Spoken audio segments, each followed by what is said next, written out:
Hi, I'm Jeffrey Kane of DealBook. I'm here today with my colleague Adrian Carter. It's Tuesday morning in New York, but it's not too early for beer. To talk about beer, SABMiller has offered to buy Foster's. It's the largest brewer in Australia. It would be a deal valued at $10 billion. Adrian, why does SABMiller want Foster's?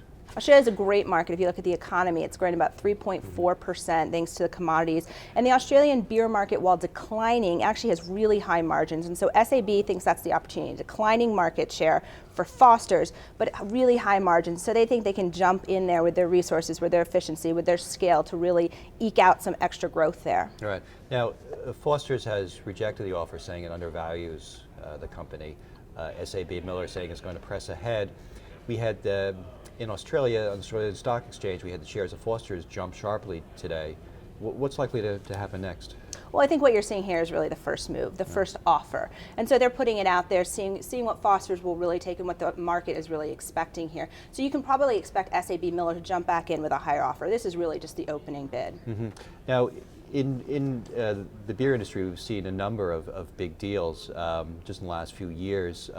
Heineken buying FEMSA of Mexico last year, and Australia's number 2 brewer, Lion Nathan, was acquired by Kirin of Japan. That was just a year or 2 years ago. What are the forces that are driving all the consolidation in the industry?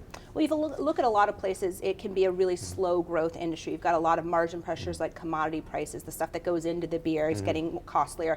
And so really size and efficiency matter here. And so what you've seen is sort of this massive wave of global consolidation over the past decade or a bit longer, really reaching its pinnacle a couple of years ago when you saw Anheuser-Busch get bought by InBev.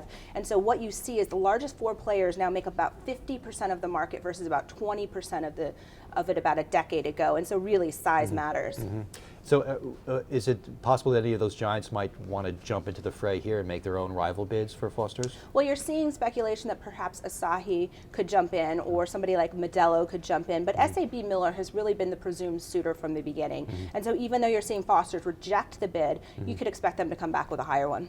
There's even some talk that SABMiller is doing this bid in an effort to stay independent, that it might become a target of a giant like Anheuser-Busch. Well, that's a little bit of a tough deal to pull off, right? It's the number 1 and the number 2 player. And so there's also a lot of antitrust concerns just here in the United States. If you combine SABMiller with Anheuser-Busch InBev, you're talking about a 75% market share in the U.S. So from an antitrust perspective, they'd have to come up with something, perhaps selling off Miller to do it. So it's a pretty tough, unpalatable deal. So this is a takeover story that's going to go on for some time. Thank you, Adrian.